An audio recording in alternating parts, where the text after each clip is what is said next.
Ladies and gentlemen, boys and girls, welcome to another session of podcast. I wish and I'm sure you will enjoy listening to the broadcast.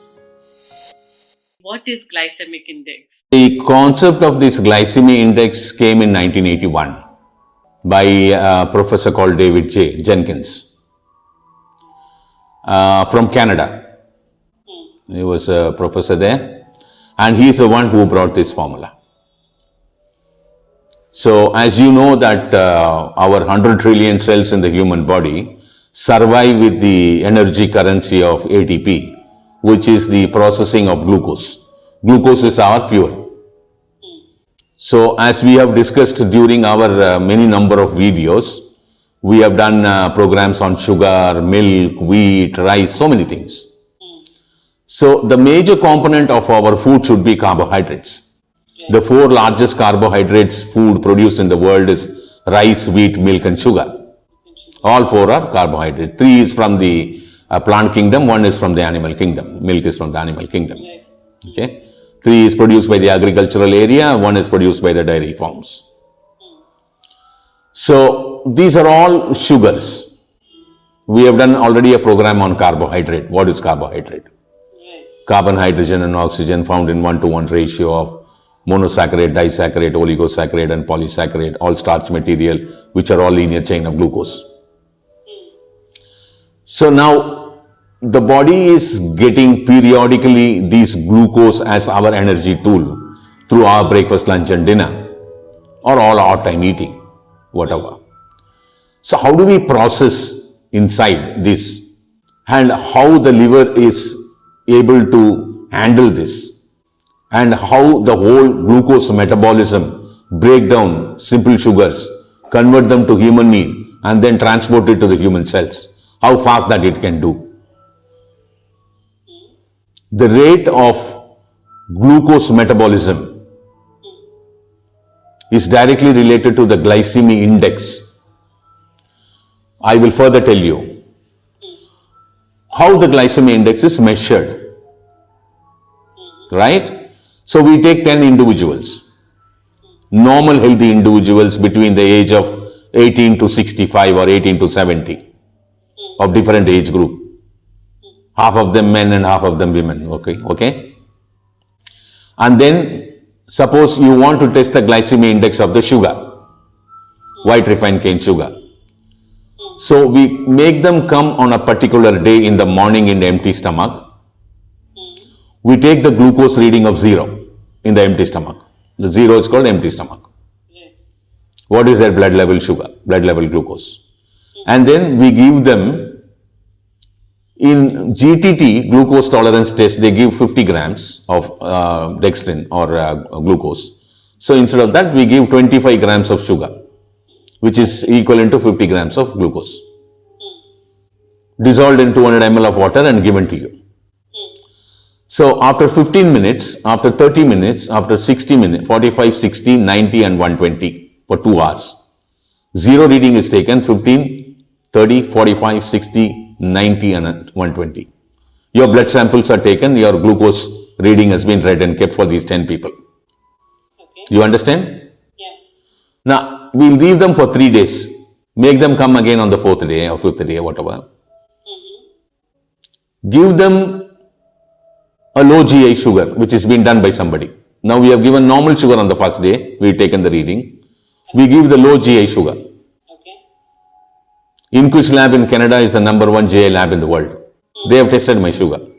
So they have given normal sugar to the people in the first action, taken all the reading and kept. And then they take the low GI sugar and give it to them on the 4th day or the 5th day. Same procedure is done. Now the readings are taken. Now they form a graph. In that they put the, if you are a person, Vishaka, who has done this exercise, so your blood readings are marked with the normal sugar, how it starts to go up and come down. And then the other one, which is the low GI sugar, also same. So there is a gap between these two arc. That is called IAUC, incremental area of curve. Okay? Incremental area under the curve is IAUC. They take that reading. There's a formula to take that reading. Like these 10 are taken. For 10 people, 10 values have come. IAUC value. It's added and divided by 10. And compared with the normal glycemic index. You get the GI value. You understand? Yeah. So how fast, how rapidly the sugar is gone and dissolved in 120 minutes of normal sugar, how the low GI sugar made by somebody is how it has behaved.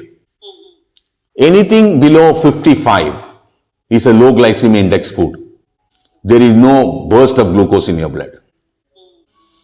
Anything between 56 to 69 is mid-range. It is high glycemic index. Anything 70 and beyond is very high glycemic index food. Say sugar is something, if you take glucose, it is 100 glycemic index.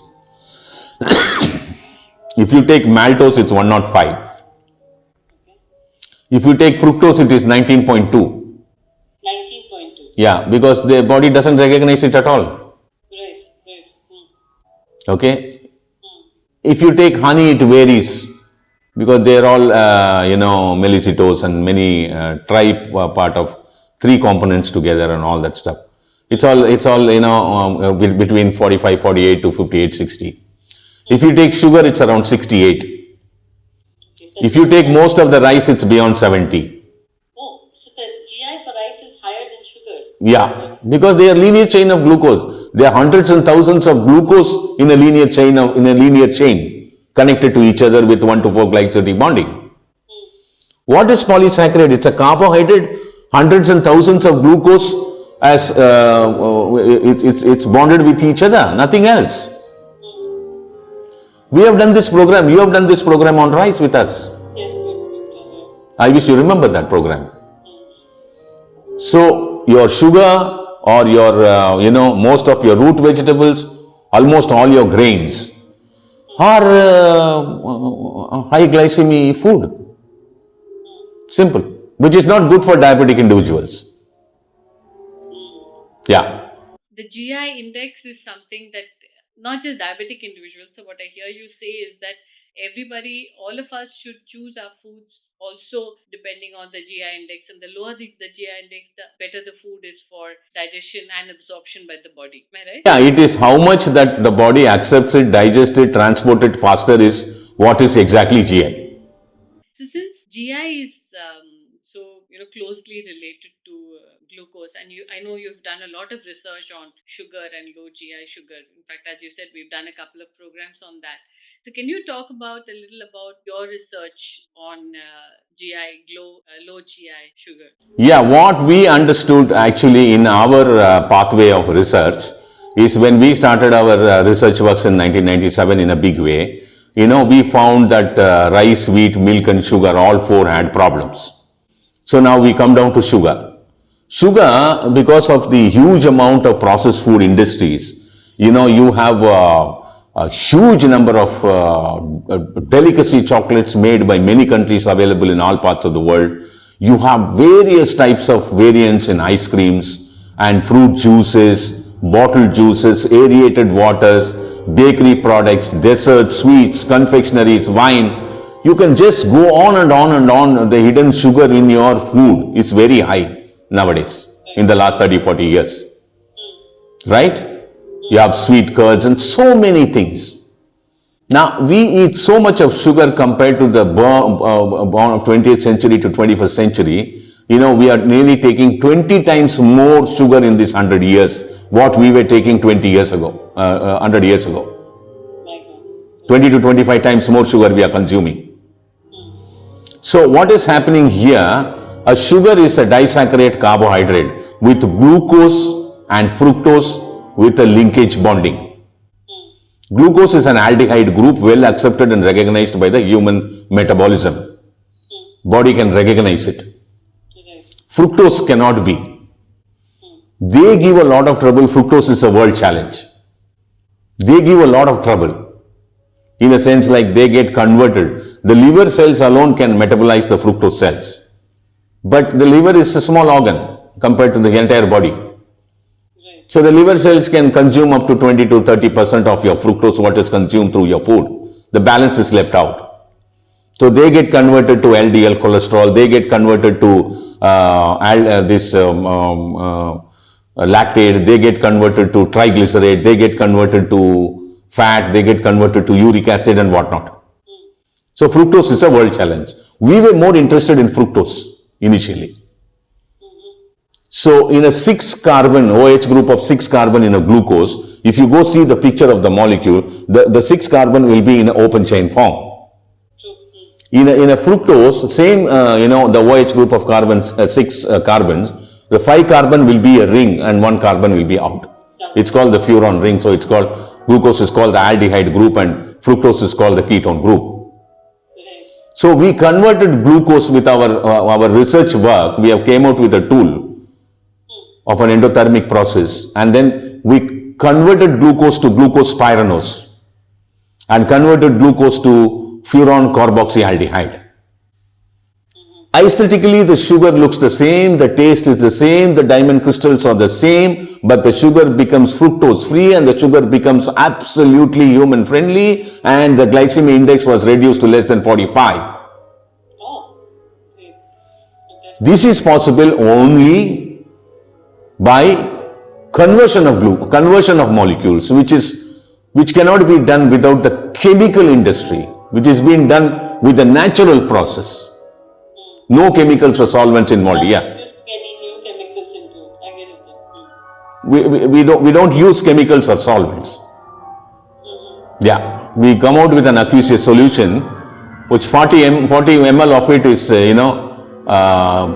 used to treat the sugar, which converts the entire thing under the endothermic process, and the sugar is also diabetic friendly, human friendly, digestive friendly, low glycemia and whatnot. And as you said, you brought the GI glycemic index from 60 to 40, 45, right? 68 to 45. Yeah, that's a huge drop. We have tested our sugar in the Inquis lab in Canada also. They were so brilliant to see that work. So are there any other products available in the market with because I've heard about low GI sugar, but how do they do it, and what is the effectiveness of these products? Yeah, see, in 2000, I have done this in 2003. Then I took quite some time to come out with a scalable industrial model. It took nearly 4, 5, 6 years for us to work on it, And then in 2008-9, there is one company in Australia, I don't want to name them. They came out with an idea of spraying molasses on the sugar. Coating, which makes your digestive process slower, because molasses is a heavy product. Right.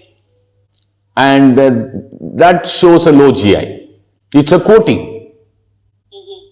But our concept was totally different. Then we worked with few companies. We were not comfortable with them. We were forced to withdraw.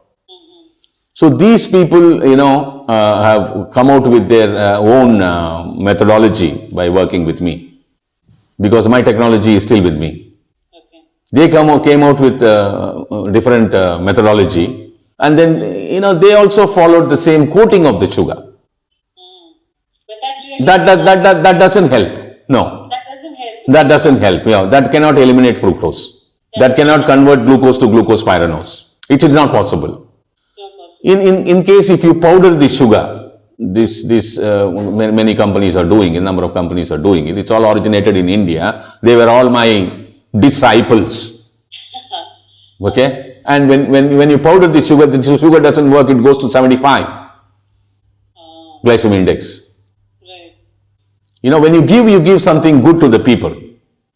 You cannot close your eyes, because you need, if you see Indian subcontinent, we have very, very, very, very hardly a few number of people who are good enough in carbohydrate science. They are also related to whatever carbohydrate science works are being done around the world.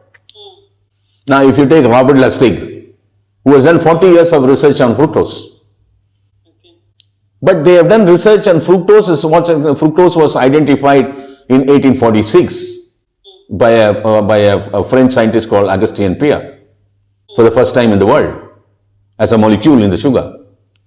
Before that, they were all thinking sugar is only glucose. But only in 1856, William Miller, a British scientist, coined the word fructose. If you take carbohydrate, all these components of various sugars, some various names, all end with OSC. Glucose, galactose, fructose, lactose, maltose, idose, raffinose, ribose. It keeps going on with their different types of chemical formula. But then, Robert Lustig could do a lot of research on what's happening to your body with fructose. But in the end, they are not able to do anything on the fructose. Fructose is always till today remain the world challenge. I am the only person in the world could manage to address that very clearly. And all these other guys who do this, some kind of a low GI sugar, they follow a concept which is not a foolproof system. It is very clear. I get what you're saying, sir. So they are not really eliminating the problem of fructose. What they're actually not eliminating. See, in order to bring a percentage of GI into low GI category, the food at the same time should be human friendly. That's what is most important. You should address the essence of it by doing any research work and make it human friendly. It is not by just throwing something on the sugar and making it low GI alone is the concept to just go and gill. It is all at the question of you can do some business, you can sell and whatnot, and you can give it to corporates and whatnot. All that can be done. That's what's happened all over the world. Yeah. But people have no basic knowledge on all these things. People who sell also do not have the basic knowledge on all these things. People who handle this do not have the knowledge on all these things. Because the knowledge is always something which you acquire when you work on the field. So imagine the plight of us common people who are consumers. For example, I will tell you something that, the entire modern scientific world has found and did research on many number of decades and found that the fluoride is not good for you, it's carcinogenic, it's one of the most important components for the birth of cancer in a person and all that stuff. But you see on the other side, there are hundreds and thousands of toothpaste which are sold around the world. Still use fluoride. Not just use, sir, they advertise fluoride as being... Yeah. That's the same thing what's happening in the field of low GI sugar. Yeah. True. That's quite eye-opening, sir. So finally, our ancient Tamil science really knew what's good for, holistically good for our body. Tamil science were very clear with the GI concept in the sense like that. They may not have been, framing those words. See, when you are in prime of 20s and 30s and 40s, those days the physical work and the physical movement was very high. So there was no problem of diabetic. They were not bothered about the GI, but they knew what GI was. And sugar intake was much, much lesser in those days. Much lower. And then when you cross 50, they had more than 1,000 varieties of rice. We were all basically rice eaters. They switch over to some particular breed of rice, which is low glycemic in nature. Do not have that much of glucose. The amylose and amylosepectin standards were on the lower side. When you cross 60, they move over to some other breed of rice, which is still further lower. Because your physical exertion becomes lower because old people don't work much. When you cross 70, they had few more breeds of rice, which is low glycemic in nature. All those rice are coming up now, slowly. So they were brilliant enough to handle what the type of grains they should eat according to their age factor. Yeah. And sugar intakes was always lesser.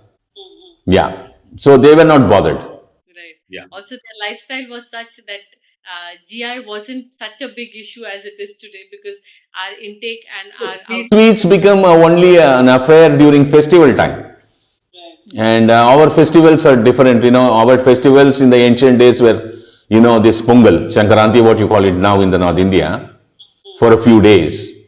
And then all Lord Murugan related, Pangani Uttaram, Thaipusam, Adi Kirtigai, all Murugar, Lord Murugar related important festive days. Right. Diwali was not our piece of cake, in the sense like it was not our festival at all. It was only started in the last 100 years. Yeah, I'm talking about a few thousands of years ago. Yeah. Someone, I actually asked you my last question, but there's something that just comes to my mind. So what about jaggery? Is jaggery low GI consumption of? Jaggery is not low GI at all. Jaggery from which the sugar is made. Jaggery has got more of mineral components which are refined and taken out in the process of refined sugar. Okay. But the GI index. GI is the same. GI is the same. GI is the same. Because there is a misconception that jaggery is low GI. No, it's not low GI. Palm jaggery is low GI. Thank you so much, sir. That was a beautiful session, and I think when we consume sugar and when we consume carbohydrates, we'll be a little more aware about. Thank you very much for spending your quality time. Thank you very much for your attention. I wish you enjoyed this session. See you later.